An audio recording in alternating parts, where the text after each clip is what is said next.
Hey, you there. Thank you for watching, and welcome to Forged Lines Forever. Today, I have a 5v5 custom match here on the most amazing Neuroxys map generator.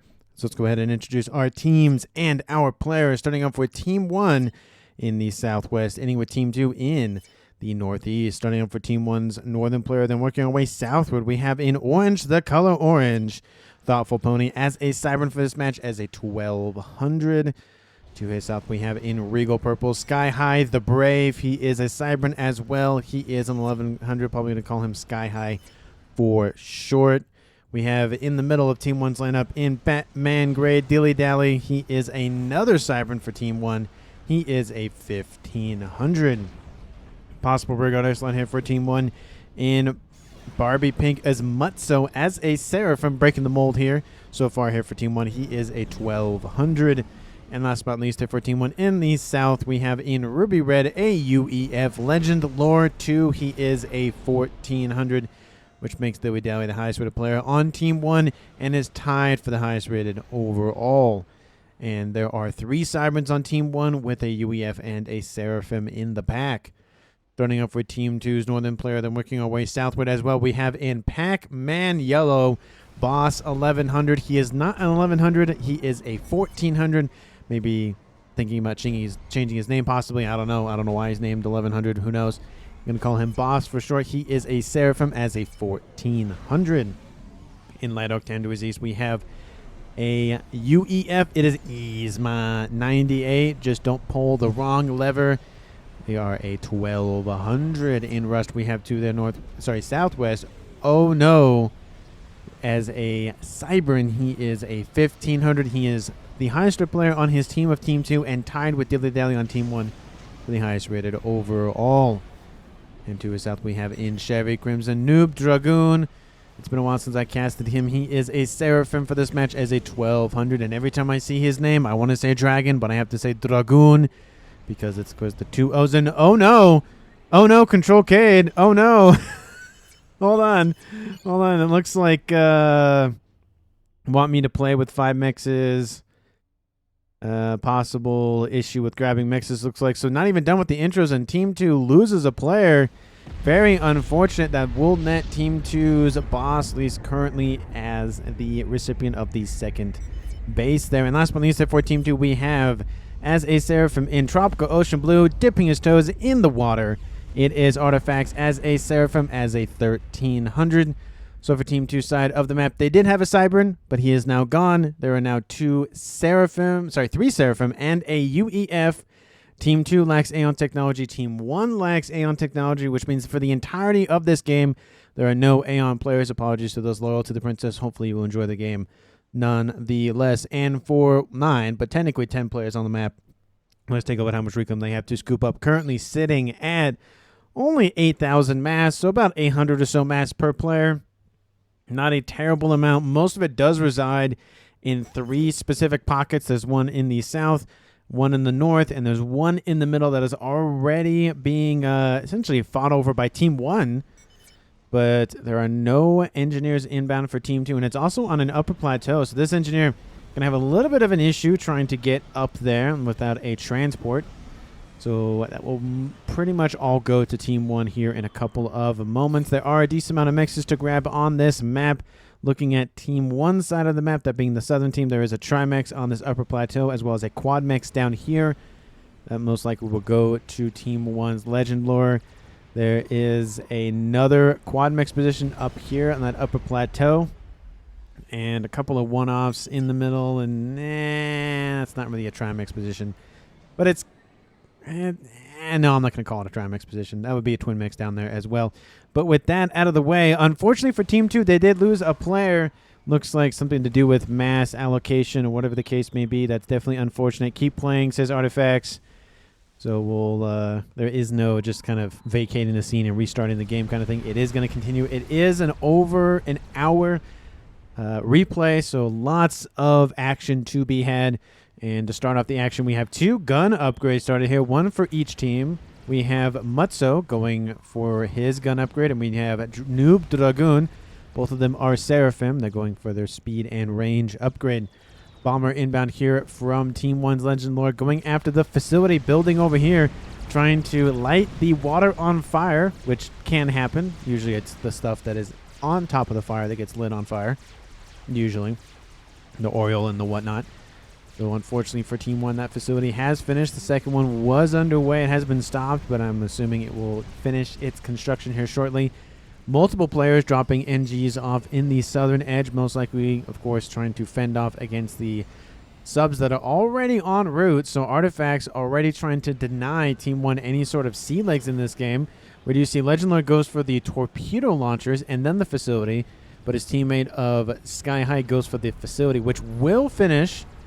And it looks like it's going to upgrade immediately, not even waiting to go for a couple of those subs or frigates, going straight for either the Salems or the cruisers. I think the Sirens is what they're called. Most likely it's going to be the Salems, of course, or even the sub hunters. It could be those. More of those torpedo launchers being built back here to just try to protect. It's just going to be a long, kind of drawn-out battle here. If Team 1's NGs can hold the fort, that's going to be a huge, huge facility. It's already 50% done. We see in the middle of the map, I'm going to slow down just a little bit back to 0. Team 2 has now kind of claimed the southeastern section of the middle, and Team 1 has pretty much claimed the northwestern section. So it's kind of a weird map where it's split on the diagonal, but players are kind of divvying up resources on the opposite diagonal. So essentially, Team 1's on this western side, Team 2's on this eastern side. And we even see Nuke with his gun comm pushing into this Trimex position that in all accounts should go to Team 1, but they, of course, are busy with other endeavors. Unfortunately, the NGs were not enough, and this facility will, unfortunately for Team 1, go down, especially with it already being at 50% for a T2 naval headquarters. Now repair has been started here from Mutzo in the middle. We haven't seen any comm on comm action, as of yet. Of course, we will see it as the game does progress. Looks like some units have been dropped off by Team 1's Dilly Dally, going after Artifacts' mexes. We see a couple of them trying to, again, be upgraded, and engineers trying to keep them alive, but unfortunately that one will go down. This one has fallen. There are still a couple more mexes that are at T2 and that need to upgrade to T2. Unfortunately, some of those probably won't live to see another day. And we see another set, or a couple of them that were here at some point, of units over here from Dilly Dally going after more and more mexes. That's 1, 2, 3, 4. I don't think he'll get that last one, especially with that Yenzine one-shotting it. 2 more mexes go down, so a decent amount. I feel like those artillery units, those Medusa, should have targeted the T2 mechs, but at least at the minimum, 1, 2, 3, 3, 4, 5, 6, 7 mexes were taken offline. Decent chunk of Team 2's eco, especially this early in the game, and Team 1 has now been locked out of the water for the southeastern corner. Northwestern corner, people are just ignoring it. They don't really care. It's there. It's cool to look at. It's pretty. Go build a sandcastle or something. No issues over there for either team. T2 naval headquarters in the middle of the map for Boss. Of course, he has Cybran and Seraphim tech because Team 2's oh no, Control Cade. And I don't know if it was a connection issue. He said something in chat while he was, essentially waiting to die. So we'll see if anybody in the comments has any ideas about that. I'm assuming was probably upset about the mass extractor allocation, just didn't feel like he could contribute that much, and so just decided to leave and not partake. Very unfortunate, but it does happen from time to time. Dilly Dally just being bombarded by some artillery Zooies, but of course he's getting some nice veterancy. The Zooies aren't moving, so it's really easy for his targeting units, targeting scanners, targeting whatever the tech is. I think sensors is probably the better way to put it, to get those units destroyed. Nano repair is still on the way, but looks like it's slowed down quite considerably. Mutzo might be going up for other things. We do see that T3 air has not been started as of yet, but he does have T2 air. I don't see anybody. There's a T2 air facility here for Legend Lore. So 2 potential air players for Team 1. Team 2, there is at least 1 at a minimum going for T2, now going for T3 air, that being Yzma. And we do see that Team 2, of course, is now bombarding Team 1 southern position with some missile launchers. Love to see those in the game, especially this early at 11 minutes, going after all of these mexes. Some of them are T1's but maybe one of them was T2, or one of them at least is up or was upgrading or started to be upgraded, but it's on pause. Team D being built to protect the C2 land headquarters, excuse me, and another mech's being taken offline. There's also another T2 land factory. I don't know why there's 2 headquarters. I mean, it's nice to have a backup, but not really that close. It'd be better off, I think, in the main base at that point, just to have as a backup. We do see that Team 2's boss getting in with it with dilly-dally from Team 1. Lots and lots and lots and lots and lots of Zooies here for boss. He is a Seraphim, and there is a decent chunk of water on this map for using hover tech. Very, very, it's very useful to have. We do see a couple of T2 units online for dilly-dally facing off against some T2 units from, let's see, that would be Nuke Dragoon. Unfortunately, the Rhinos have more HP than the Yenzine do, and I think I don't know if they have a little bit more DPS, but actually, no, they have a little bit. Actually, they have a little bit less. Oh, those are Wagner's. Excuse me. I thought I saw a Rhino. Those are Wagner's. Excuse me. Apologies for that mistake. So a little bit more HP for the Yenzines. They have hover. The Wagners are the only T2 amphibious unit that is, of course, on the or hovering over the surface of the water versus going underneath it. We do see more missiles outbound still from Artifacts. He's doing a very good job of essentially holding Team 1 hostage in the water and doing as much as he can to keep a lot of this focus down here and not what's going on in the middle or essentially anything else. Huge corner of the map, of course, not really being utilized because there's really nothing there. Same thing over to the northwest, except we do see a naval facility spammed at the T2 going for the cruisers first, and then I'm assuming going for the Salems to then walk across the land. We do see, speaking of which, a Salem online for boss, just kind of giving up the rest of that veterancy to himself and no one else. We do see that the comm of boss still pushing in is in the yellow, but he is now joined by his team at a Noob Dragoon with a gun as well. So 2 gun Seraphims, 1 at 2-star veterancy, 1 at 0. Mutso charging with a nano and gun. Dilly Dally has fallen back, but he has T2 engineering suite, so a couple thousand more hit points. Definitely didn't hurt nobody, at least didn't hurt himself. Hurts the opponent trying to kill him, though. Do you see one little Wagner running around? There is a T1 PD that has been built, and that Wagner will be defeated here shortly. We do see a comm in the water here for Team 1. It is Sky High, the Brave, going for a stealth upgrade. Doesn't even have gun on board. I feel like he should go for gun and then stealth, not the other way around. But a lot... What? Why? Did you mean to build 5 Team 1 radar systems, or did you mean to build 1 and then 4 P-Gens? I mean, it's redundancy, I guess. I don't know why he has 5 of them, but it's kind of funny. Really don't need them that close to one another, though. Nice little T1 bomber will take all of those out instantly. T3 air facility online for the pink player of Mutso, speaking of which, and we do see T3 airs being built or upgraded to by Legend Lore. He's getting some torpedo bombers as well to deal with the subs in his vicinity. Still, this facility and everything else not been reclaimed yet. Team 2's Artifacts, of course, focused on other issues. He's being kind of invaded here by some T1 units. A couple of Riptypes trying to, again, get at him, but they have to walk all the way, or hover all the way around. That missile launcher killed off almost 3,700 mass. Done a very good job with that missile launcher. But now, of course, there's TMD all over the place, so it's less effective. And that's just usually how that goes with those missile launchers. Essentially, your opponent becomes wise to your maneuvers and then counters it very easily. You got to use it while you have it. Speaking of missile launchers, inbound from Team 1, tactical missile going after the T2 naval headquarters, and it looks like it's being launched from these 2 tactical missile launchers down here, nicknamed TML4, excuse me. They hold 4 tactical missile launchers, and TML is short for tactical missile. And the facility being rebuilt or repaired or both very, very quickly here. There are some Wagners moving in to assist. But maybe with a couple more missiles and the assistance from the Wagners, they will defeat that facility. Look, it drops into the red, but look how quickly this thing regens. Not only does it get the unit assisting from the engineers for repair, but it also gets, of course, the natural Cybern regen from just being a Cybern facility. Nice little regen capability. Love that thing. It can save P-Gens, as I have seen in the past. A couple of Salems bombarding the middle of the map here. We do see Mutso just can't really do much against that artillery barrage. Has fallen into the yellow, but he is at nano.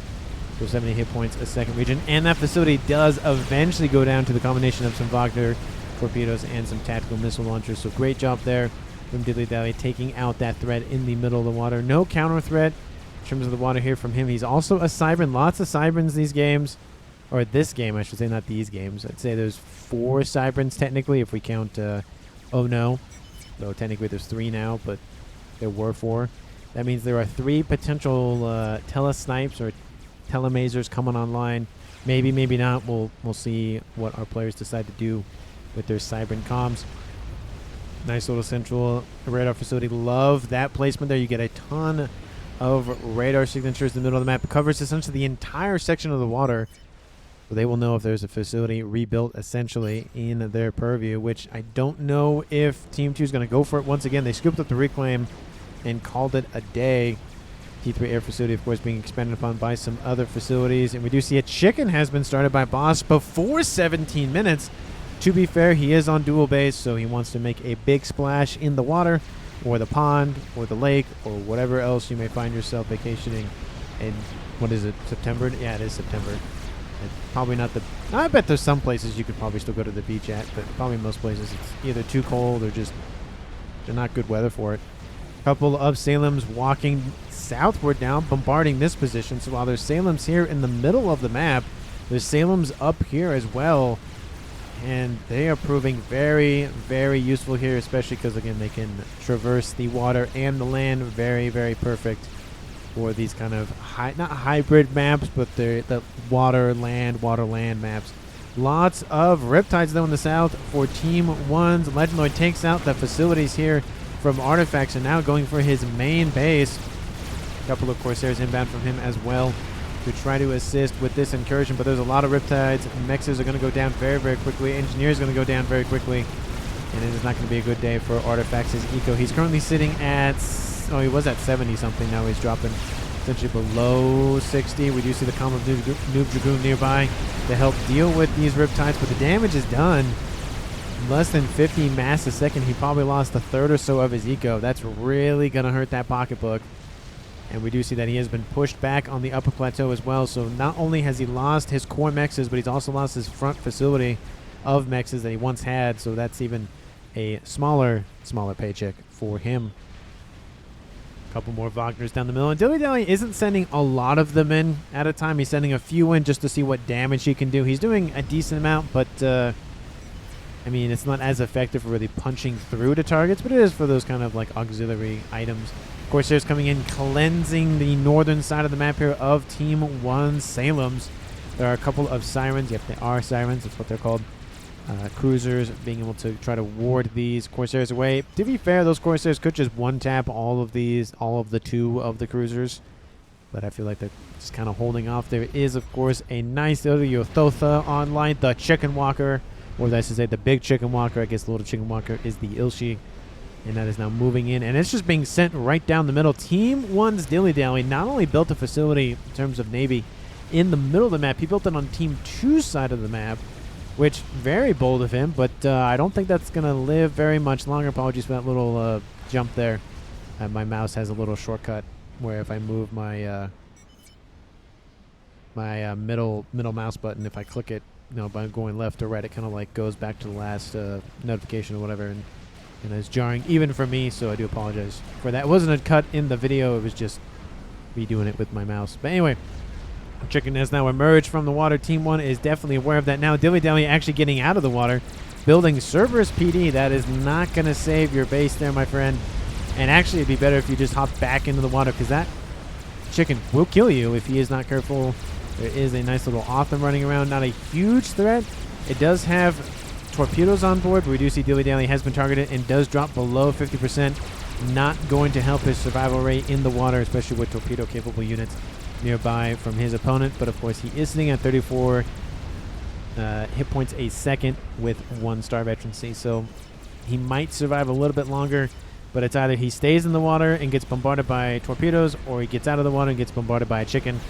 And I think we kind of know the way this is going. It looks like he's going to try to stave off death a little bit longer with some torpedo launchers, but again, he's not feeling too well. Those torpedo bombers will kill him with the torpedoes inbound from Nuke Dragoon. I think it'll be Oh, it was pretty close. Let's see if Noob Dragoon got it or Artifacts got it. Definitely a team effort there.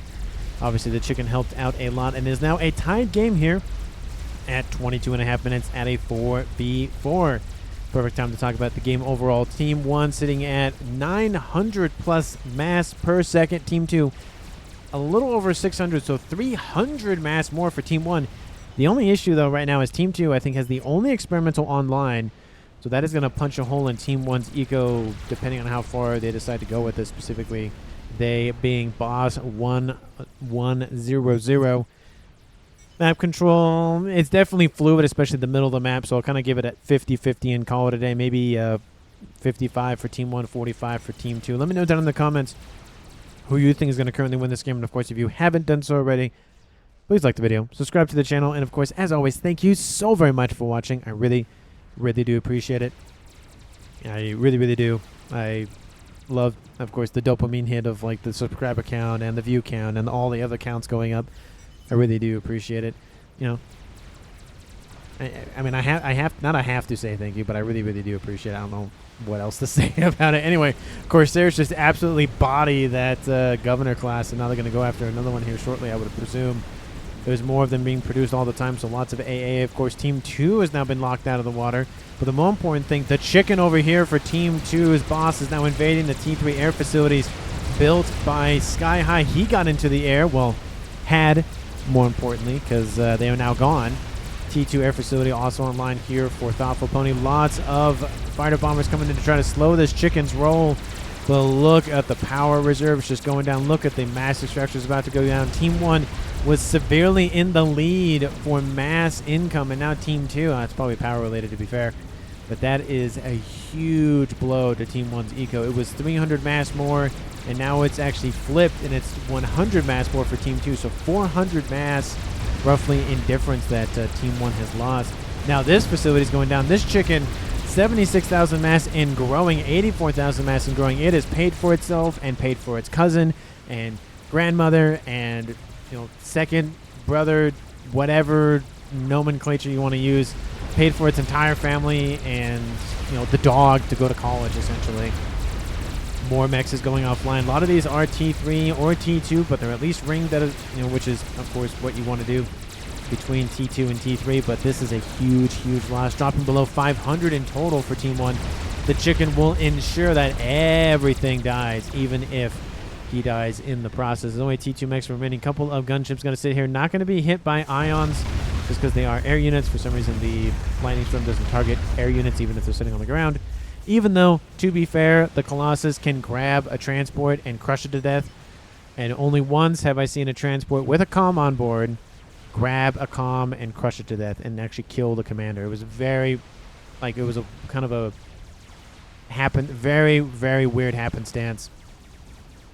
And it barely happens. I mean, again, 400 plus videos, it happened one time. So very, very rare that the transport being grabbed by a Colossus also has a comm on board, and because the transport dies, the comm dies. We see a couple of missile launchers going at it with Artifacts' commander trying to target him, but I mean, he can reclaim them. I think it'd be better to just shoot them at this point, but you know, he can reclaim them if he wants. A little bit more mass efficient that way in terms of just going straight to reclaim, but you know, it's not perfect. We do see a couple of gunships inbound from Legend Lord trying to avenge his dead comrades in the red department, in the UEF department. A couple of ASFs inbound. Going to kill off the first gunship. Second gunship will get killed off as well. Air fight possibly might happen, but Corsairs inbound going for the comm of Artifacts. Artifacts dropping into the red. Right around 3,500 hit points. More gunships are inbound, but they are going to get destroyed by the incoming ASFs. They don't even get... Oh, they do. They get kind of close. One shot gets thrown, and that is it. We'll look at the devastation. That chicken rot just completely tore a hole straight down the middle and then north. I mean, this is going to give Team 1 definitely one of those like PTSD moments if they see another chicken, which there is another chicken online for Team 2's boss, and he is keeping those bricks at bay. T2 air facility, spamming up the Corsairs going after these bricks. I mean, there's a lot of T2 fighter bombers in this game. A lot of players dipping their toes into air. I mean, land incursions, it's very difficult because not every unit can traverse water, so it kind of makes land battles difficult. So it does make sense why a lot of players would go for at least the T2 stage of the air, so that way they have some fighter bomber capabilities. Don't blame them in that regard. That is a smart play from everybody. Both teams are doing it quite well. And what we do see quite well happening for Noob Dragoon is now he's avenging his teammate in the water of artifacts by just dumping a bunch of Othams down here with torpedoes on board and going to shove them at that T2 naval headquarters here shortly. There are some torp launchers being built over here as well. There are some Team 1s now as just going to be spammed up as quickly as possible so they're trying to ward off the incoming threat. I'm presuming that Legend Lord can see them. Yes, he can, which means those torpedo launchers can shoot them, and because they can shoot them, they can kill them, and they hope that they can kill them before they reach the main facilities.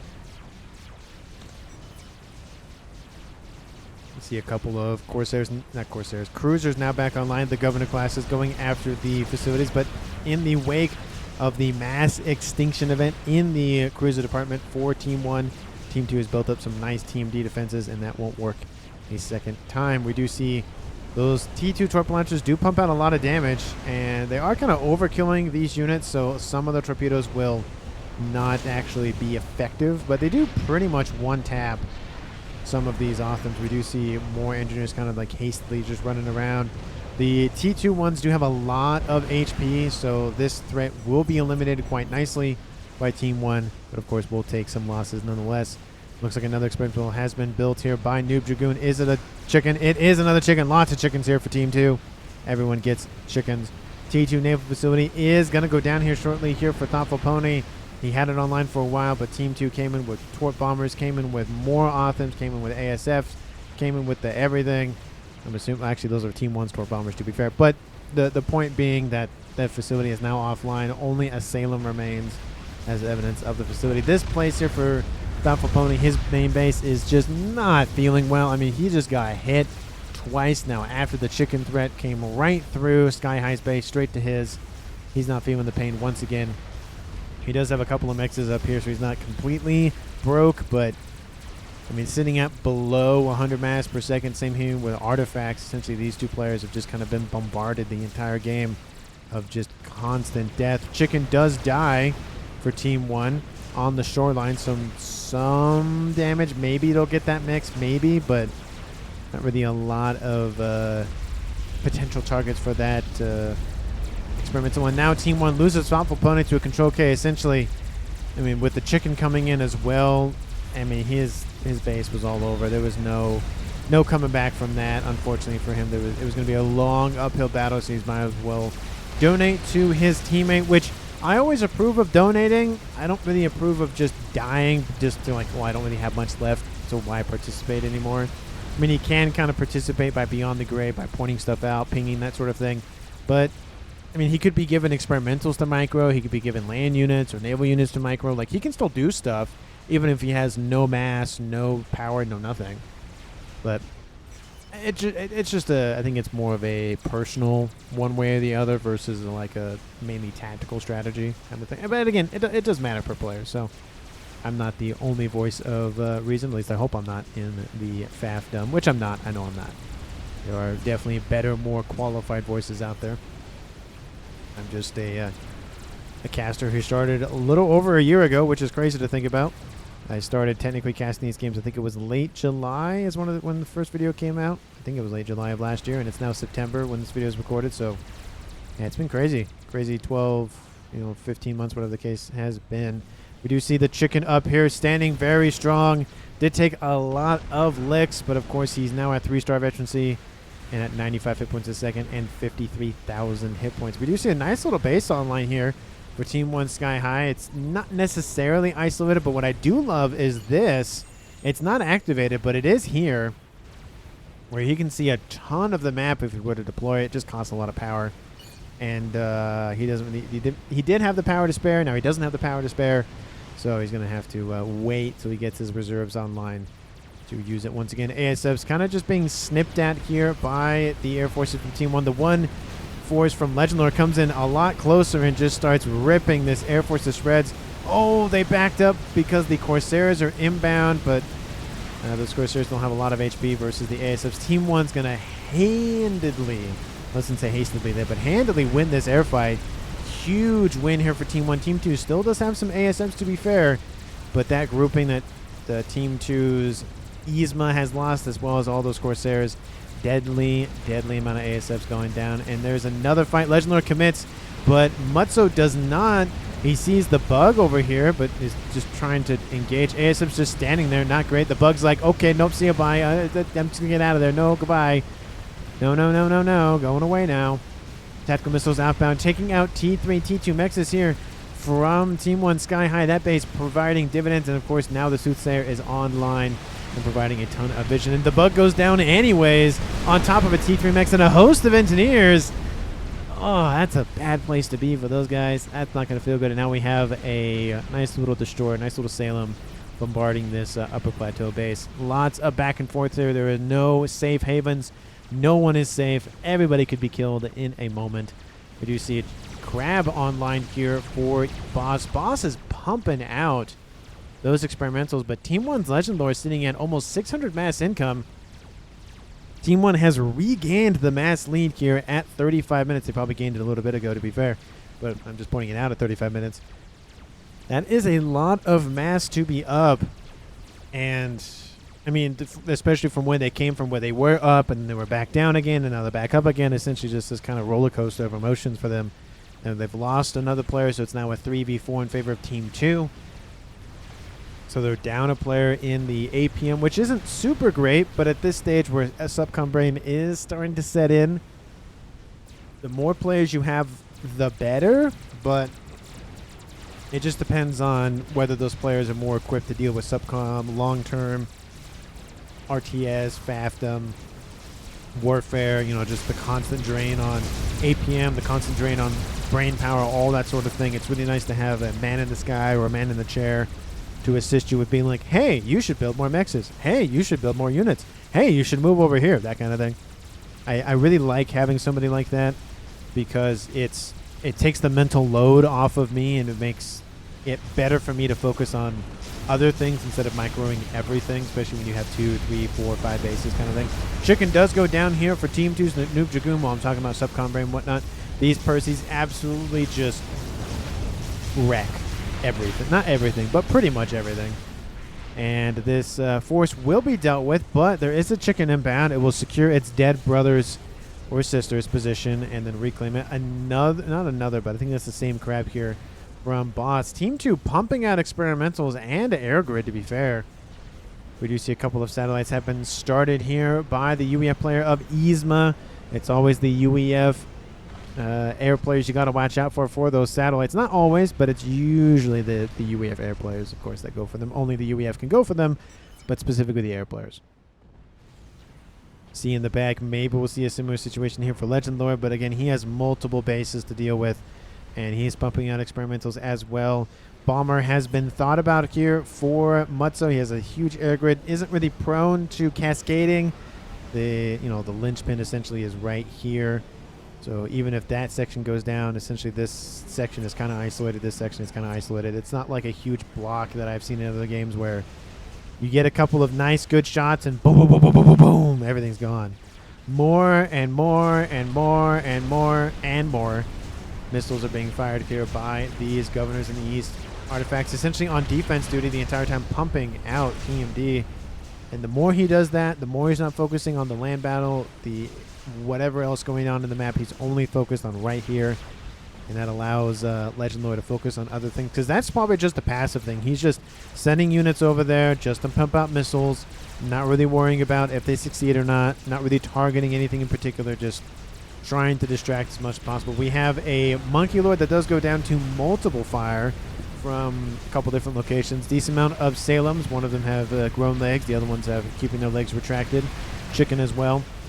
Team 1 winning the air game quite well. The engagement for Team 1 going very, very well. There's more AA being built here along this beachhead, though. The Team 1 has to be very careful how far they venture in, because once they hit essentially like right where that T2 naval headquarters is, that's when the AA starts taking effect, and they can spam out those missiles very, very quickly. Or if you're the Seraphim, it's just one single shot that kind of goes up. It's like a super missile or something. that gets fired up into the sky. They're not technically SAM sites, and I was corrected a long time ago that they're not SAM sites. I don't remember exactly what they are. It's like point defense, but with AA. Let's see, does he have any sort of T3 AA? I mean, I could always pull up an engineer or something, but yeah, I can just do that right now. Where is it? There it is. They are just air defense.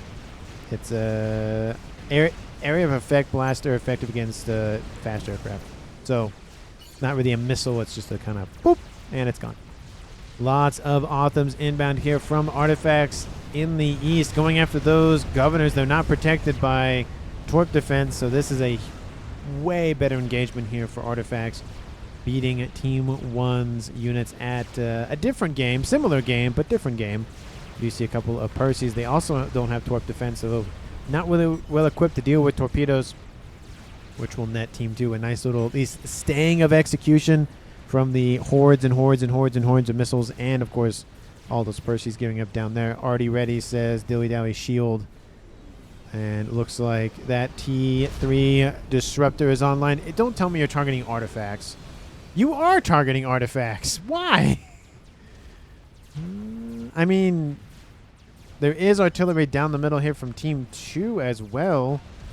Looks like it's going for the air grid for Legend Lore, the air grid being two facilities right here.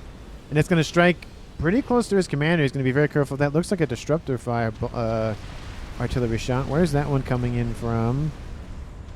Looks like targeted have shifted to the air grid here for Yzma, and this one's a little bit more prone to cascade, so has to be very careful. Needs to get the shields online immediately. Where is that? It's probably staring. Oh, yep, there it is, staring at me in the face. It's done. I don't like how close it is to the beach, though, because if there's any sort of cruisers, Salems, that is definitely in range. And now we're going to see the hastily built shields try to defend that air grid. Oh, it's going to barely miss that T3 facility. And, of course, that quantum gateway. I hear a chicken firing somewhere. Looks like it's over here facing off against a couple of Percys. And there's also a crab here. Team 2 also has a crab. They've kind of been on guard duty for a while. Both teams kind of shifting to more of a defensive approach versus an offensive in terms of land engagements. But they are heavily going for the standoff tactics with the satellites. And, of course, the artilleries. And there goes that cascade. Boom. It's going to hurt the power reserves. Not well.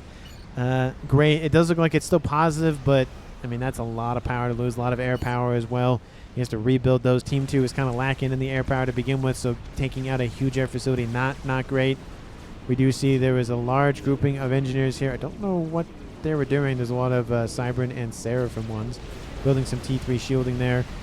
Maybe they'll start the construction of a YOLO possibly, or even a Scathis. We'll just have to see. But Team 2's Artifacts teleports in, kills off the artillery, but of course dies in the process. Artillery restarted immediately. Gets about, of course, 33% of the way there for its wreck. But that is a loss for Team 2. Team 2's, I'm assuming that's going to be Noob Dragoon will inherit the base over here. Most likely, maybe it'll stay in Boss's hands, but, I mean, Noob Dragoon's right there, so maybe we'll just gift it right there. Maybe not. We'll see. That's a loss. Team 1 not only doesn't have an artillery, but now they have a laser problem. There is a satellite overhead here for Team 1's Mutso's base. It's going to do exactly the same thing that artillery did and strike at that air grid and the power reserves. More shielding needs to be deployed immediately. Artillery is raining down on it constantly. A couple of pigeons are about to go offline. And that's not going to feel good because that one will cascade, or especially if that one's taken out. That one will be taken out. Seraphim shields pop online. Love to see the Seraphim shields added here to that mix. Cybran shields are not the best. They're not the worst in my opinion.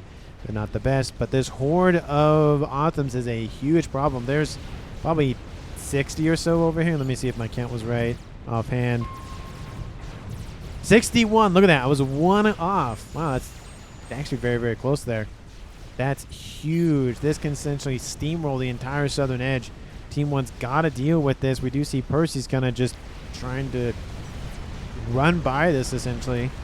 But I don't think it's really going to work. Even if it does, Team 2 can easily respond to it, though. There's already Percy's in the base, which means Boss is going to be aware of that tactic and might just get some units over there to hang out and kind of just patrol. But we do see Noob Dragoon's forces pushing in a couple of shields that can hover as well.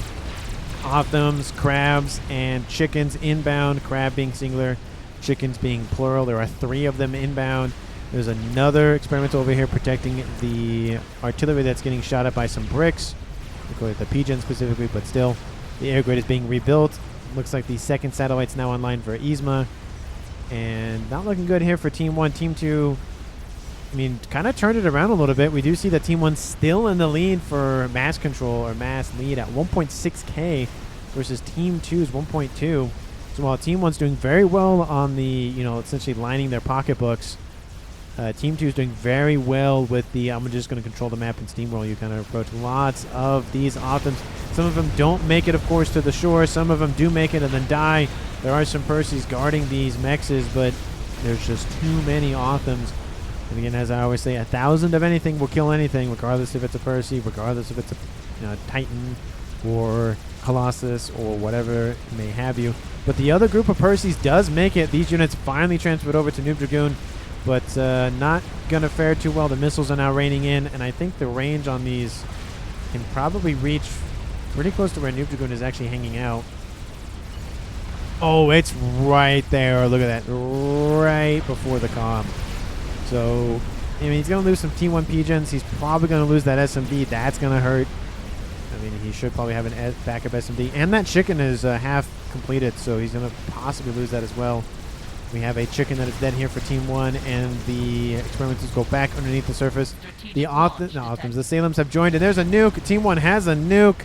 Where is it going? Is it a point defense nuke? No, it is not. It's going for that artillery. SMD was possibly lost at some point, possibly. And that was a newly built one. And that's not going to feel good for that artillery. And that SACU kind of takes some nice little AoE splash from that. So while we have a nuke inbound, Team 2 winning the land fight straight down the middle, obviously assisted by the satellites overhead, of course. Artillery is rebuilt. Crab going monkey production going very, very quickly here. And there's 2 of them already. Of course, the Othams continuing to rain in. And kaboom! There goes the SMD that was built. There goes the artillery. There goes, I think, the second one that was being built as well. Team 2 loses a lot of attack power long range. They still have a couple of satellites and more being built on the way. Of course, the air grid is being rebuilt. And the Percys have done their job. They've pushed in. They've taken out the SMD over here. The chicken has been not necessarily halted, but it's not feeling too well. We do see these monkeys now moving in to try to stop this crab approach. And these engineers trying just whatever they can to throw that mass to those monkeys to protect that artillery once again. We see a couple of strap bombers overhead deployed by Mutzo. We do see lines and lines of PD opening fire. There are 1, 2 experimentals here, 1 chicken. And we do see Noob Dragoon has been defeated by Legend Lore over here to the east. And that is a win here for Team 1. It's a 3v2 game in favor of Team 1. And that crab and that chicken do go down. I think this monkey might take some ions, but the shield is going to be fine. The pigeon's going to be fine. And that artillery is still fine and dandy. Large, of course, groups of units flying around from Mutzo. They're just trying to keep the air under control. Air fight possibly might happen. Looks like they're going a different way. Team 2 looks like they're fighting back in the air control department now. Done a very good job of just keeping Team 1's numbers down. Same thing with Team 2, but and the other way around for Team 1. But air has been decently important, but it's kind of taken a back seat for a while. But the land side of things, especially down the middle and the south, huge. This entire southern edge cleansed of Team 1's presence. There's a chicken down here as well. 2 chickens down here, I might add. So the chickens that were over here got rerouted down here. Definitely, I mean, they probably should have just been sent at the artillery. Had they been, that artillery would be dead. And possibly Mutzo would be dead. They probably just would have continued walking forward. I mean, yeah, there were some monkeys built there. But the main thing is that essentially whole center line most likely would have just been carved straight through. But you see, of course, those gunships slowly picking away at the Othams and the chickens. It's going to take a while to chew through the chickens' HP. The Othams isn't a different story entirely. It's just going to take a little shorter of time to deal with that. Artillery now raining in, looks like, at Team 2's Pac-Man Yellow player of Boss, going after a bunch of his pigeons and his air grid. More shields, of course, being deployed to protect the remnants of the old air grid, plus the new one intermixed in with one another. Strap bombers are dropping bombs down here going after the chickens. More and more and more gunships added to the pile here. And unfortunately, those chickens probably waited too long because now this one's almost going to die. This one's still in the green, but it lost a lot of potential damage. Of course, there are a decent amount of PD in terms of the T1, T2, and T3 variety. But still, they probably could have charged forward, taking out at least this base here for Legend Lore. Corsairs inbound, take out the artillery piece, and the satellites assisted that as well. No one can keep an artillery longer than like 5 minutes or so to save their lives. Team 2 only now has the long-range weaponry, being these satellites. Long-range, of course, is air quotes there. Because, yes, they can go anywhere on the map, but it's technically local, but not local. It's kind of a hybrid. You see, of course, Mutsu underneath some decent shield coverage with a bomber online. Team 2 will, of course, notice that. These gunships are being ripped apart by Team 2's ASF as well as the bombers over here. The 2 chickens are dead. That's the most important part here for Team 1, is that those chickens are dead. They can go for that reclaim very easily. No issues there. Strat bombers kind of just now ignore it. I feel like Team 2 definitely noticed them and shot. Oh, no. They're using the stealth ability, so that means they can't detect them unless there is some Omni nearby, which means... No, because... No, there's no stealth. Never mind. I thought those were Cyber and those are Seraphim variety. But they just don't see him anymore. Which means they don't have a radar. They don't have an Omni, it looks like. That has that long extended radar. Is that one being an Omni? No. Yeah, I don't see the Omni online anywhere. That's definitely a misstep here by Team 2. If they get any sort of huge losses, that's... The radar is definitely going to be a point of a missed opportunity there, essentially. They would have easily seen those and been like, oh, those aren't good things. We do see there's some AA strat bombers. Looks like they're fleeing the scene. There's not that many to crack any shielding. So they're just going to run around, maybe get a little bit of vision. Boss defeated by Sky the Brave. Sky High the Brave. He has the telemaser. He's taken a lot of damage, but he went for the kill. It's now a 3v1. It has gone from an annihilation game to an assassination game. All Team 1 has to do is take out the last remaining player on Team 2, and they win the game.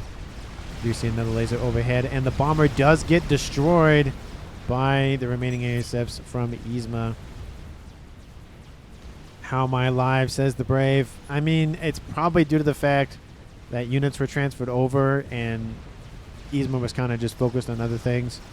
He teleported over here. It looks like he kind of just ran over and clicked. He's teleporting once again. He's pretty much halfway done loading that teleport command very quickly, I might add. And there's just a lot of flak on the water hanging out, dealing with any sort of just random units that run around. There are some engineers. Maybe they're just going to reclaim over there. The comms now with the water. Once again, lovely play there. He saw the comm on the water with those spy planes. Took the opportunity. Another nuke is outbound from him. And it's going for this T2 naval headquarters. Going to kill off a lot of engineers. That's a war crime. I don't like that. They're just trying to feed their families and provide for their nations. But unfortunately, a nuke has to come in and wipe all of that out. Send mass to red, says Dilly Dally. So Dilly Dally's still helping beyond the grave. That nuke is going to land. That SMD was barely just built. No, it was just barely loaded. Excuse me. I didn't see the anti-nuke missile fire. That was a huge save there. Huge being the fact that he didn't lose a lot of engineers and he keeps the facility. But besides that, not really a whole lot that could have been destroyed. There were just so many engineers running around the map. He's got to use them for something. Just building a lot of shields, essentially just walking shields across the map. Love to see that. I don't know why he's doing it, but it's nice to see more shields on the map. There's never any harm in building shields, except time and energy and mass and a whole bunch of other stuff. Artillery has been rebuilt for the 3rd time with this thing. 51 minutes on the clock here. And this thing has just received a pummeling and a pummeling and a pummeling and a pummeling this game. 3rd time's the charm, question mark? Maybe the 4th time's the charm. I don't know. Because this thing somehow is still alive. Trying to get a nice little... There we go. That's better. 3rd time's the charm with that thing. Kill E, says Dilly Dally, essentially saying, hey, target the air grids, target the power grids, and then you'll knock out a lot of the eco as well, because if you don't have power to run your facilities for mass, you don't get a lot of mass. So it's a nice little 1-2 punch there. In terms of the power, though, Yzma's going to have a lot of reserves, though. Oh, that's not great. Only 14 to 8,000 plus. That air grid going down, not going to help the situation. He is building some ASFs, though, so that does add to the negative. So the losses of the pigeons will be offset by the gain of not building any more ASFs in that position. But still, lots of cruisers, of course, still hanging out here. There's no hope of Team 2 reclaiming that base that once belonged to Artifacts. There's no hope of that unless some chicken or monkey or FAP or something comes in to say hi. 1, 2, 3... satellites overhead here for Team 2's Yzma. That's essentially the play at this point, is I think just building more satellites. Yep, more and more and more shields. I like, A, they're spread out. B, they're getting overlapping shields. I would like to see that one get a little bit more shields. And again, like I said, they're spread out. So there's not really kind of this cascade that can happen where 2 die by the same shot. It'd be very lucky if you put it right here to get both of them. I don't think the AoE on board any of the artillery is that wide. I think the Maver's a little bit wider than that. I'm talking about per shot here, but not by much.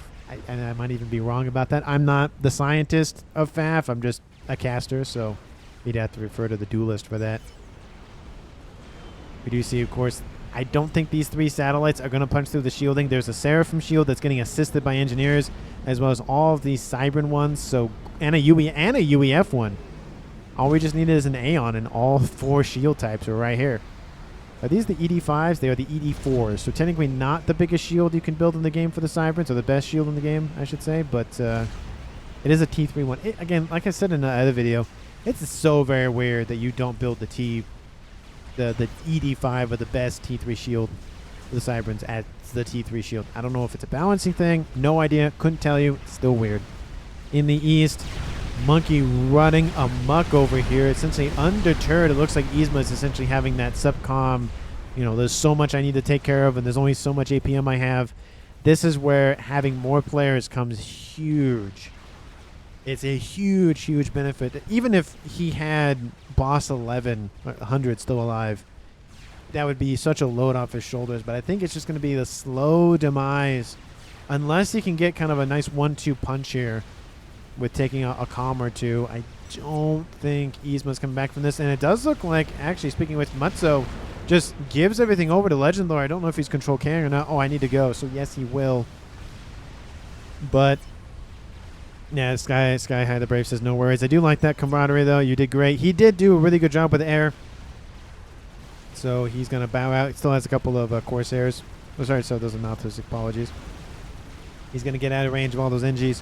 Maybe he'll just keep his computer on and kind of just hang out on the water. Maybe he will control K, but he's at least effectively out of the game for now. We do see artillery still raining in on the shields. Looks like some of them are being pierced through, though. They're not really being assisted. We have artillery over here for Yzma. A bug being built by him as well. We have a chicken that... No, sorry, that's a monkey, excuse me. Not a chicken that just got destroyed. Shields pop back online. Nuke is going to land right in the middle of those satellites. Is there an SMD? It is. Is it in coverage? Just barely in coverage. So that's not going to go well. Make Scathis? No, no, no. You make Mavor. Don't make Scathis. Scathis, in my opinion, not really worth it. It's mobile. That's like its huge benefit is it's mobile. That's it. It's a watering can. Throw a bunch of artillery everywhere. There's no focus down of a single target. You know, essentially in this area, yeah, you'd kind of do a lot of damage to some of the shields, but if one shield goes down, another one can wrap it up pretty quickly, so or replace it, so not really huge benefit there. Still, it's not going to get through the shielding. They're trying to target some of the weaker ones or the less coveraged ones over here to the west, but you can see one pops back online. It's not going anywhere. One shield says dilly-dally. Oh, yes, I will agree with Dilly Dally. Just put one of them down or just build a couple more, stretching out that way. Scathis is being built. We've seen an experimental game ender now. Not my favorite one. My favorite one, of course, is the Maver, and then it's the YOLO, and then it's the Paragon, and then it's the Scathis. But power grid going down. That's not going to feel good. Yzma, how are your power reserves doing? 30,000+, so you've built a lot more power since I last looked at the power reserves, but artillery is now online. Unfortunately, there's 2 crabs right here, and I don't think that's going to last very much longer. The monkey trying to do its best. It looks like it might get out of the arc of those cannons. Just barely. Look at that. Less than 150 hit points remaining on that crab, but the AoE from the armor kills. That's rough, and now the crab's going to deal with that artillery, so maybe it'll get a shot off. Sorry for zooming in and out. Oh, it does get one shot off. Look at that. But I don't think it's going to get anything more than that. Strap bombers coming in, trying to deal with those crabs, but that's not going to help. Sky High, the Brave, teleports in. There's already a satellite overhead, newly minted one, and just trying to go for something. Goes for that satellite. I think that's the one overhead, actually. I think it's that one or that one, but I'm assuming it's that one because it was just newly minted. Strap bombers are inbound. They're going to target Sky High. You try to do what he can to just deal with the rest of the back line here for Yzma. He is going to go down here. The Novak Center will be saved. And we'll drop this game technically to a 1v1. Technically 2v2 with Mutso still being alive, but it's, for all intents and purposes, it is a 1v1. And I think Legend Lore will get the control of Sky High's base, so there's no issue of Mutso being gone and getting the base that he can't use because he's gone. But you can just see the artillery still raining in. I think there's a... Well, I thought there was a second one somewhere, but maybe not. Strap bombers inbound, going for that particular Novax. And this one is gone. This one of the crab, that one's about to go down. Almost got a rank convention siege to survive.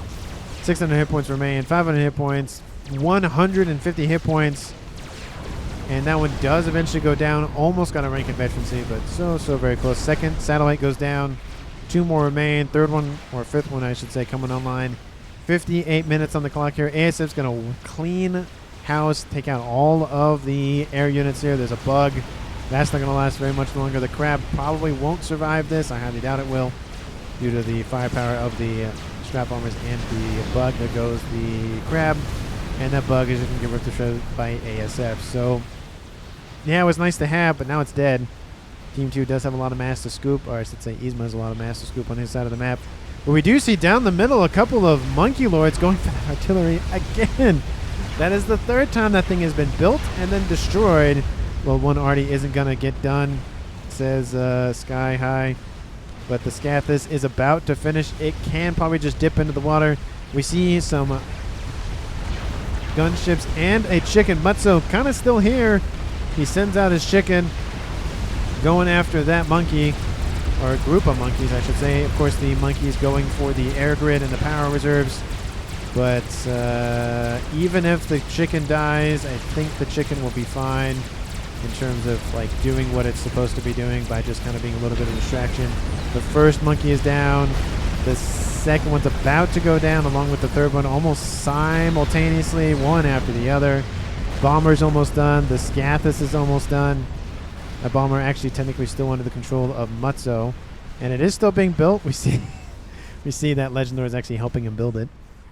That was great attack here from Yzma, straight down the middle. Team 1 was not prepared for it. The only unfortunate thing here is that, yeah, you took out the artillery. That's been built 3 times now and destroyed 3 times. And that's really the only thing Team 1 has been using up until now. They have a ton of keep saying bombers. Ton of gunships running around. Another artillery, speaking of which, is now done for Legend Lore. Looks like he built a crab recently, building another one underneath the surface, or was at one point. He does have a nuke. It isn't loaded, but it's killed off 74,000? 74,000 mass. That's really good.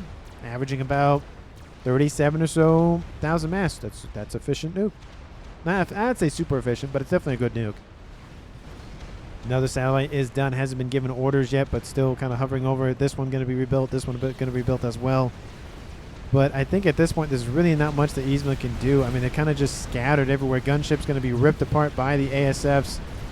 Not really the best play here from Legend Lore, but just wanted to do something to just, again, annoy Team 2 at a minimum. Second artillery built right after the first one. And essentially, they were being built simultaneously. And that Scathis is done. With the Scathis and 2 disruptors online, I don't think this game is going to last very much longer. We do see, of course, they are most likely targeting either the air grid or the Novaxes, or both. Would this be considered an epic, says Sky High? I mean, it is over an hour, so technically it is. And Deadly Dow is like, no, horrible. I wouldn't say it was that bad. If Mutsu is back, give him my base. I mean, yeah, might as well give him something. Which looks like he's moving, so he's possibly back. I know it was horrible, but entertaining. Yeah, again, that's just because a match might not be the best doesn't mean it's not entertaining. And it was definitely, at least my opinion, entertaining. Hopefully everybody did find it entertaining. If you did, let me know down in the comments. Bombers inbound for Mutzo. Hopefully it doesn't get hit by artillery shots from those Scathis, but maybe it did. I don't know, but that could have just been AA. Bomber does get taken out. It did take out some of the shielding, but the bomb does land, taking out the artillery that was being built down here. And Scathis is going to rain from the heavens. Of course, we see the one over here is almost done, but again, against 2 T3s and 1 T4, even though it's the Scathis, it's still something. Team 1 defeated, gets defeated by Yzma. He was just barely out of the water. That's huge. Mutzo's like, you got to be kidding me. Mutzo, the last remaining player, those satellites are going to chase him. Oh, I'm going to slow this down. If he doesn't get in the water, he's dead, and Yzma comes back from essentially beyond the grave. It was essentially game over for him. And he does have Nano, that being Mutzo. Oh, but there's a couple satellites and Strat Bombers. He has a little over half his hit points remaining. Those wall sections aren't going to help. And there's Bricks inbound and Mutzo control case, and Team 2 wins the game. What was that? Oh, that was very, very big, killing off. Were those spy planes? So they saw him, and yeah, that's definitely a Revenant. It's a Revenant wreck. So the Strat Bombers, it looks like it was just close enough to get some AOE on the comm, and then the lasers kind of helped out a little bit. And then by the time Legendary was able to respond, he was pretty much already dead. And then Mutzo was out in the open. He was moving to the middle. And then obviously if he didn't die by lasers, he died by bricks. Huge, huge comeback here. Literally at the last minute of the game, I was like, oh, this match is over. Team 2 is going to lose. Team 1's going to win this game. It's only a matter of time. But that goes to show you that every second counts. And that was a great game here by everybody. MVPs, I'm going to give one for Team 1 and one for Team 2 because that was a super close call. Obviously, I'd say Yzma, even though it wasn't super stellar, the fact that he stuck it into the very end, bravo to him or her, depending on who he is, or her. I don't know. Anyway, I don't know. I don't assume or any of that sort of thing. Anyway, so great job on their part. I would definitely say Legendary drove a lot of the success for Team 1. He rebuilt the same artillery 2 times, built it a 3rd time, technically, with the initial build. And that thing would just not stay online. Built 2 more up here, built a Scathis. I mean, this base was cooking. It was going very well for Team 1, and then some lasers and Strat Bombers came in with a nice little spy plane or 2 to get some vision and some Omni. Saw the comm was there, took a risk, went for it, got the kill, and then that was it. Let me know down in the comments what your favorite moment of the game was. Let me know who you think MVP should be.